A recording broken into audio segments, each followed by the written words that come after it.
Police MR IRB amasung VDF yaona State Force singe tolopta hengatkani amasung Peegani Haiba Senpham sing Peeramdaba amadi Bangladesh ta thokliba charangnabagi fibamgi yenglaga state asigi border da kari checks in thorang lokhatlabagi haiba mayek sengna khanghanbiyu haina ngasi chathakhiba assembly mifamda opposition MLA singna house ta pukhatkhre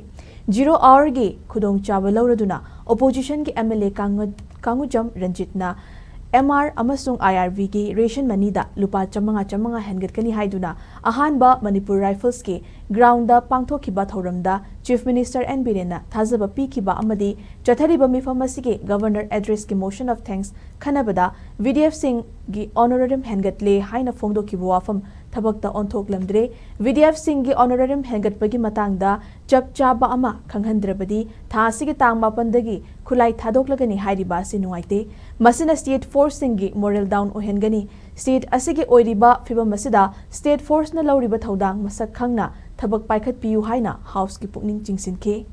amaromda Bangladesh ta leiriba Manipur gi mahairoi sing amadi thabak toriba miyoi singi safanaba akhanaba thorang paikhatlabage haibadu miyamda khanghanbiu loinana illegal immigrants singi wathok leiriba state asida Bangladesh ki irang asina border lansilaktuna illegal immigrants sing changsilakpa thingnaba chapchana thabak paikhat piu haina su MLA Surjakumar Okramna 0 hour da house ki pukning chingsinke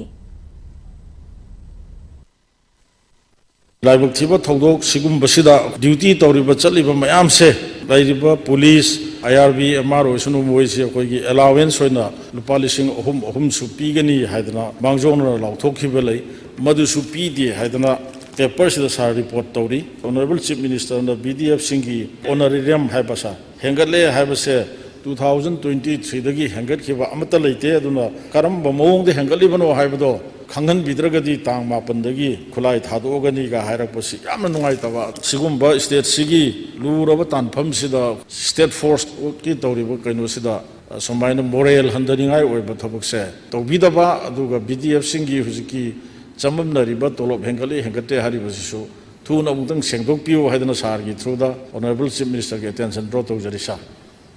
Bangladesh ta MBBS tamang laiba atop mayam satra satri sing Indian citizen Manipuri laiba mayam sing sigi government na kari moisi rescue taunaba mafam chana India da halakpa oiro natragana ada lerga zu mafam chana secure oina thambinaba kari lokhat pirige lokhat trago su sunghai lokhatkani haibaduma government na masigi policy government gi program mayam singdu kari laibe haibudu honorable CM na house da thamdraga su government sigi spokesperson gi through da praja mayam singsida Manipur gi ada lairiba mayam singsida makhoida kitang ease am laina ba haibtare madum tang thamjaninge duga ani suba point da border lanthoga chelakpa